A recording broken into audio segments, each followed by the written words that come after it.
Nació en Oviedo, tiene 48 años, está casado, tiene una hija, es licenciado y doctor en Derecho por la Universidad de su ciudad natal. Dio clases en ella de Derecho Internacional Privado como profesor asociado a tiempo completo entre los años 90 y 93. Desde ese año, desde el 93 y hasta el 96, fue profesor titular interino en la Facultad de Derecho de A Coruña y a partir del año 96 y hasta hoy, titular impartiendo clases de Derecho de Extranjería y Derecho Internacional Privado. Desde 2005 es además el decano de la Facultad de Derecho de A Coruña. Don Eloy Gallán, muy buenas noches. Muy buenas noches. Bienvenido. Su facultad cumplió el año pasado, el año que acabamos de terminar, 25 años, en 2012, un cuarto de siglo de existencia. Antes de nada, pues, enhorabuena por ese aniversario. Muchas gracias. La Facultad de Derecho coruñesa, todo hay que decirlo, nació en su momento con aquellas disquisiciones con la Facultad Compostelana, que tenía evidentemente una trayectoria y una historia mucho más amplia. Sus comienzos fueron dubitativos, incluso en el lugar en el que estaba asentada la facultad. Había alumnos que trasladaban incluso su matrícula a Coruña porque decían que era más fácil terminar allí la carrera. En fin, después de 25 años, ¿aquellos problemas son solo historia? ¿Ya considera consolidada totalmente su facultad? Pues efectivamente son historia, aquellas dudas yo creo que están despejadas y lo podemos comprobar con el bagaje de todo lo que se ha hecho hasta este momento y lo que es actualmente hoy la facultad. Han sido 25 años muy intensos. Yo no tuve la oportunidad de estar en los 5 primeros años, me incorporé en el año 93, pero las circunstancias que vivieron todas las personas que iniciaron en el año 87 esa andadura, lo mismo que me tocó a mí en ese año 93, fueron muy complicadas, complejas y tiene un especial mérito por todo lo que se ha hecho hasta estos momentos. ¿Cuántos licenciados aproximadamente pueden haber salido de sus aulas en estos 25 años, en este cuarto de siglo? Pues pueden haber salido cerca de 5.000 licenciados aproximadamente. Una cifra importante. Y algunos de ellos imagino que estarán por ahí dando guerra en el sentido jurídico de la palabra, ¿no? Serán fiscales, abogados del Estado, qué sé yo, registradores de la propiedad. Efectivamente, eso es una muestra de la preparación con la que salen nuestros alumnos, están bien colocados, tenemos desde conocidos políticos que pues están en primera fila actualmente aquí en Galicia. Puede citarlos, que no hay ningún problema. Pues tenemos a Carlos Eimerich, hemos tenido a secretarios generales de la Xunta de Galicia. Eimerich además fue profesor. Es profesor, está en excedencia, pero es profesor de Derecho Administrativo en la facultad, obviamente. ¿Cómo llevan los estudiantes de la actual licenciatura de Derecho ese máster y ese año y medio de práctica sobre todo, y ese examen que tienen que hacer que le podríamos llamar DIR, ¿no? Similar al MIR en medicina, establecido porque Europa lo pone como condición sine qua non para poder ejercer la abogacía? Bueno, ya había que matizar que los licenciados en Derecho no van a tener que hacer el máster, siempre y cuando se colegien en un periodo que ha establecido la ley de abogacía. Los que sí van a tener que hacer el máster obligatoriamente son los graduados en Derecho, que son los que saldrán a partir del año que viene, será la primera promoción de graduados. ¿Y no tienen que hacerlo los que se hayan graduado antes de octubre de 2006? ¿no? Efectivamente, es el dato que aportó en su momento la ley. Y bueno, los alumnos han tenido problemas y han protestado, se han manifestado incluso, porque el proceso de elaboración del máster de abogacía no fue en absoluto sencillo. Bastante complejidad por parte, en su momento, del Ministerio correspondiente.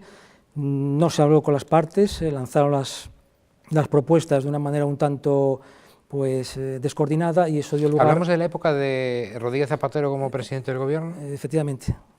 Nos tocó todo lo que es las negociaciones del máster y el reglamento de abogacía unos cuantos años y nos tocaron incluso 2 ministros de Justicia. Creo que al final el gobierno, digamos que tiró por la vía de en medio y decidió que esos alumnos solo hiciesen la parte práctica, las prácticas del máster, ¿no? Al final quedan exentos todos de del máster de abogacía. Pero los graduados no. Los graduados no, los graduados tienen que hacerlo. ¿Y esos tienen que hacer la parte teórica también, práctica? Tienen que hacer los 90 créditos del máster. Y el examen. Y el examen después, que esperamos darles la mejor preparación para que puedan superarlo completamente. En cualquier caso, ¿no es un poco un agravio comparativo que los de antes de octubre de 2006 no y los de después sí? Eso es una de las reivindicaciones y de las quejas que se produjeron en su momento. Lo cierto es que bueno, pues, Europa marca un poco las pautas, el Plan Bolonia, el famoso Plan Bolonia, que implantó los 4 años, que también fue controvertido, más el año de máster, realmente equivale a los 5 de la licenciatura. Lo que se busca ahora es una mayor especialización, ¿no? Nosotros, siempre se dice, en las facultades no formamos abogados, formamos juristas. Los abogados se forman después, bien con la práctica o en un despacho como se hacía antiguamente en una pasantía, y ahora se supone que será a través del máster de abogacía. En cualquier caso, los graduados lo van a tener más difícil todavía. Si ya era difícil poder acceder a la profesión, ahora lo van a tener más complicado aún. Sí, efectivamente. Digo por la competencia que ya hay, lo difícil que es conseguir entrar en una pasantía después o hacer prácticas Lo cierto es que bueno, el máster viene o equivale más o menos a lo que es la actual escuela de práctica jurídica que tienen los colegios abogados establecidas. Y más o menos viene bueno, pues a ser lo mismo y a complementar esa formación que no adquieren en la carrera. ¿A usted qué le pareció o qué le parece Bolonia? Aparte de una ciudad muy bonita y demás, pero Bolonia, el plan de estudios de Bolonia. Una ciudad italiana llamada la Ciudad Roja, precisamente, y es un plan que controvertido, e incluso actualmente hay personas que todavía están en contra de la actuación del plan Bolonia, ¿no? Y complejo, ¿no? ¿En qué sentido? Quiero decir que establece un mecanismo complicado hasta para los alumnos, ¿no? Eso es según se mide y desde la perspectiva que se quiera analizar, por lo siguiente que quiero apuntar. El plan Bolonia lo que hace es cambiar completamente el sistema docente.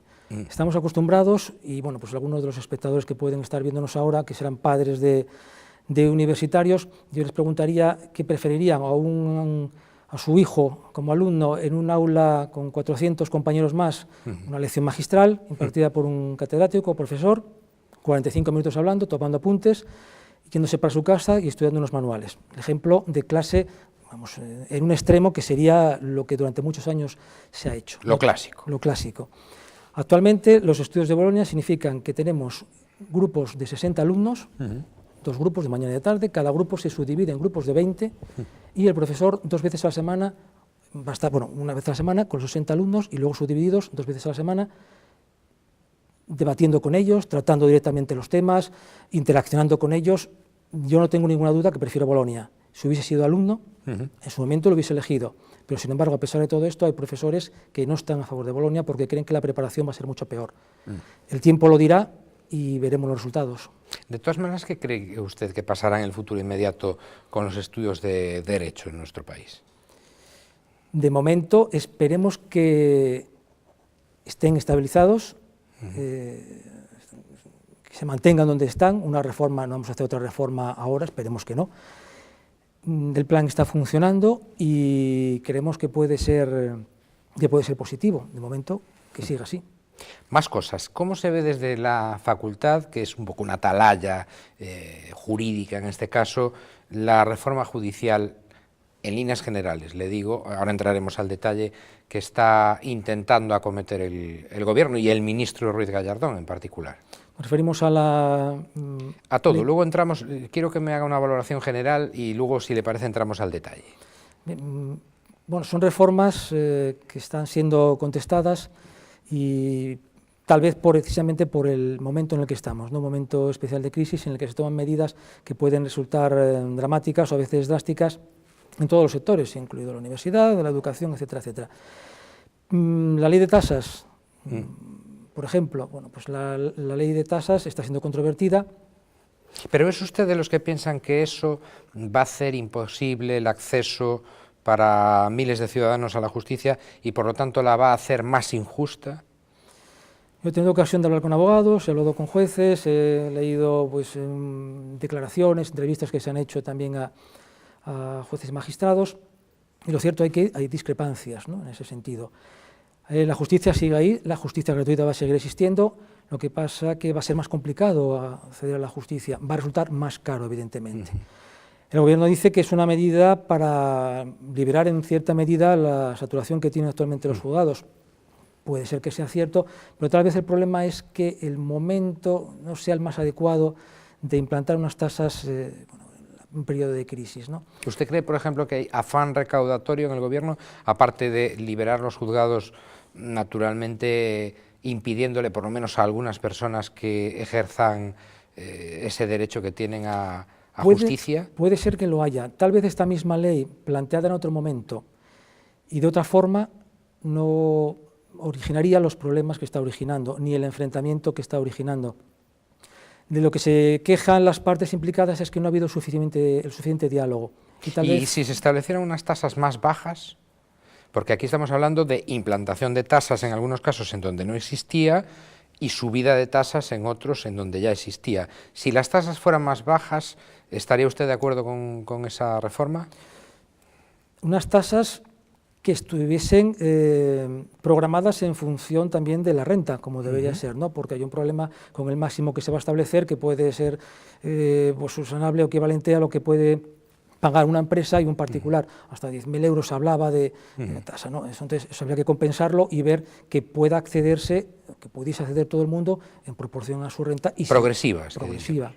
Y si fuera posible no subir las tasas o no imponer unas tasas, pues sería mucho mejor, evidentemente. De todas formas, como decía usted, la gente que tenga menos recursos, que esté en paro, que no tenga recursos suficientes, no va a pagar, entre otras cosas, porque la Constitución española garantiza el acceso a la justicia de las personas sin recursos. Si se mantiene la justicia gratuita, creo que hasta 2 veces el IBIRREN, que es el índice que se mantiene, y no sé si me equivoco, sobre unos 7.500 euros, que sería el tope que se establece para poder acceder a la justicia gratuita. Otra de las fuentes de controversia, sin duda, de esta reforma ha sido que el ministro plantee la posibilidad de que sea el Parlamento el que elija a los 20 miembros del Consejo General del Poder Judicial. Dice Gallardón que para despolitizar ese órgano, pero claro, esto ya lo he dicho en una tertulia, creo que en la televisión pública gallega, despolitizar la elección del máximo órgano de los jueces, llevándoselo al órgano donde se toman las decisiones políticas, es difícilmente comprensible, ¿no? Lo cierto es que actualmente ya se hace así, y es el Parlamento el que elige a propuesta de los jueces y magistrados. En una parte. En una parte. La despolitización absoluta sería lo ideal, ¿no?, por decirlo de alguna manera. Lo que se hace o lo que se pretende, como se dice, es quitarle el poder a las asociaciones, ¿no? Que ahora se pueda presentar un juez con 25 porque estaban politizadas. Porque estaba politizada. Pero habría que plantearse si incluso la propia Constitución ya lo politiza, porque el artículo 122 establece que el Parlamento, el Congreso y el Senado podrán elegir a 8 de los 20 que se pueden elegir, ¿no? Hablando de Constitución, le voy a plantear un supuesto que también lo he dicho, creo que en alguna tertulia. Ya sé que sería necesario un cambio en la Constitución, pero como vemos, el texto no es perfecto en ese extremo.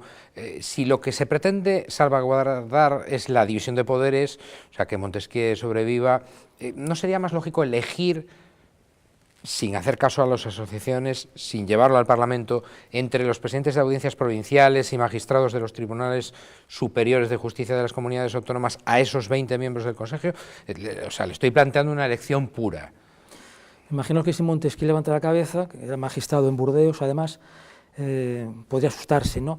Lo ideal sería que pudieran elegirse entre ellos, en función de los criterios que estableciesen, bien de antigüedad o por votación, y que salgan los mejores, evidentemente. Pero sin las asociaciones, ¿no? Incluso sin las asociaciones, sí, sería lo ideal, porque las asociaciones, quieras o no, y desde el punto de vista que se mire, puede parecer que están ligeramente politizadas. Y además solo representan, creo que al 40% de los jueces. Efectivamente, aproximadamente es el porcentaje.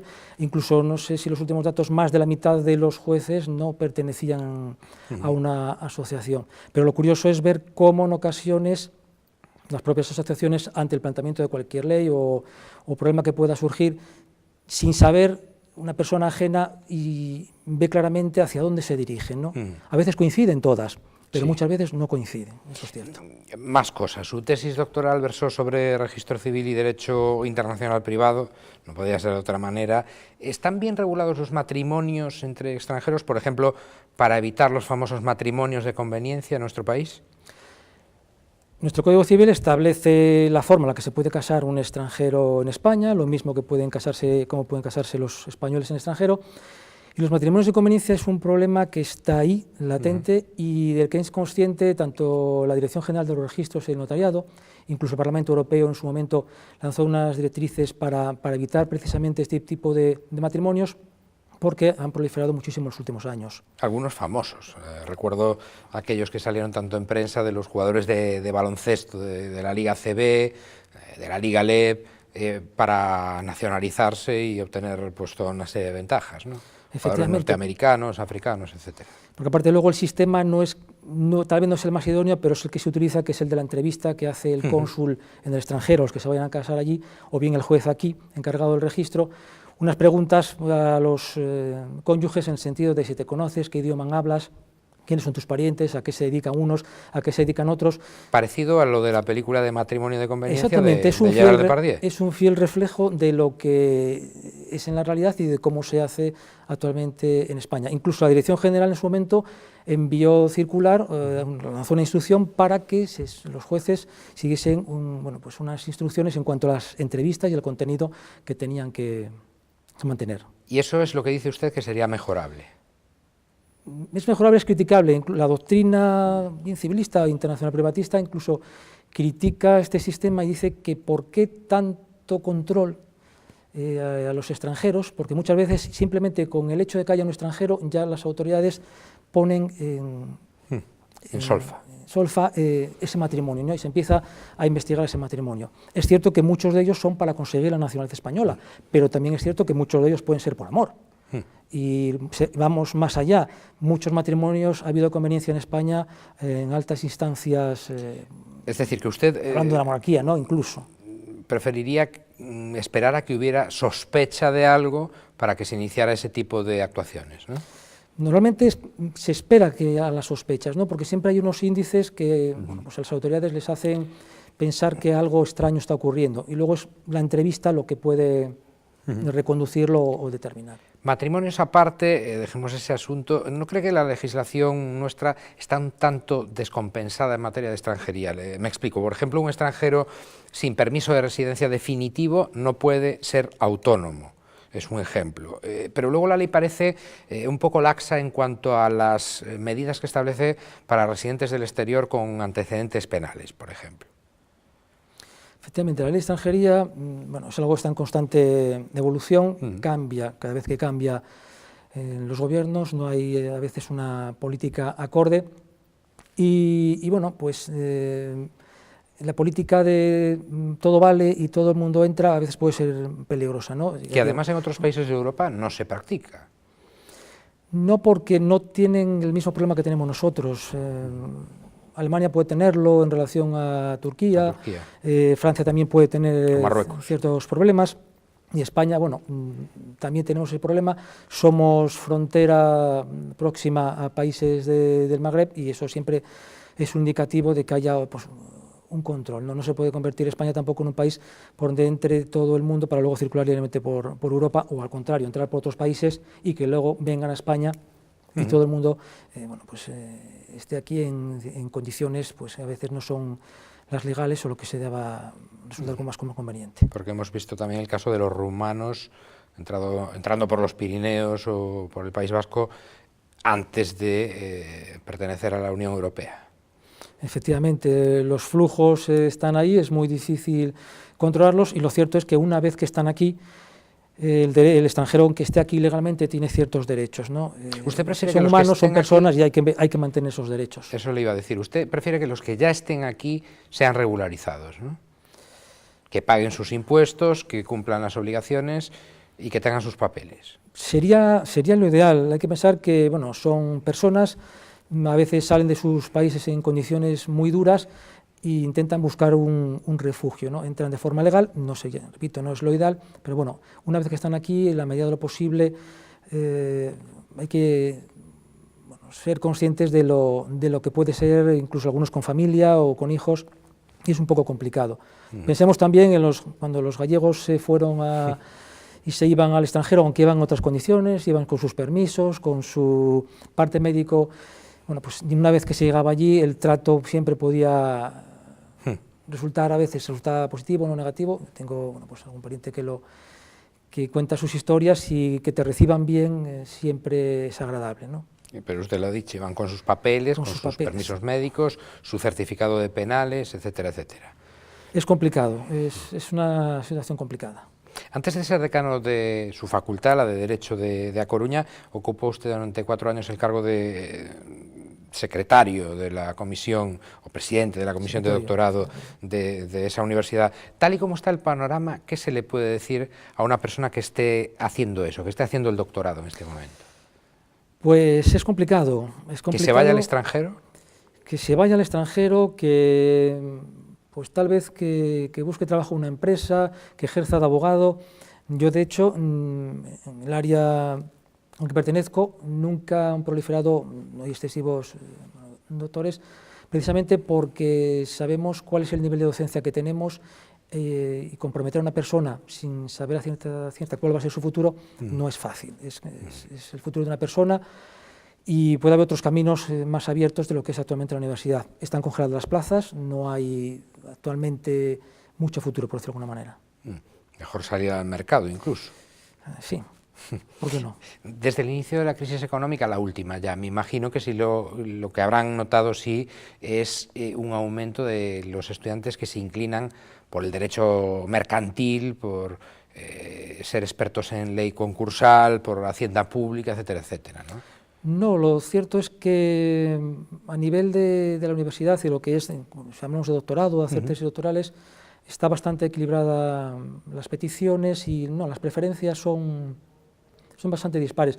Lo que se ha crecido, por ejemplo, nosotros tenemos 4 másteres actualmente en la facultad, y hemos notado que ha incrementado notablemente el máster en estudios de la Unión Europea. No sabemos si es precisamente porque los estudiantes ven que es una salida. La Unión Europea ha convocado, no sé si más de 1000 plazas en el último año, en los últimos años, y yo creo que buscan también una preparación para poder salir allí. Pues don Eloy Gallán, lo dicho, enhorabuena por ese cuarto de siglo de su facultad, que sean muchos más, como en los cumpleaños. Gracias por haber estado con nosotros y muy buenas noches. Muchas gracias a vosotros por la invitación.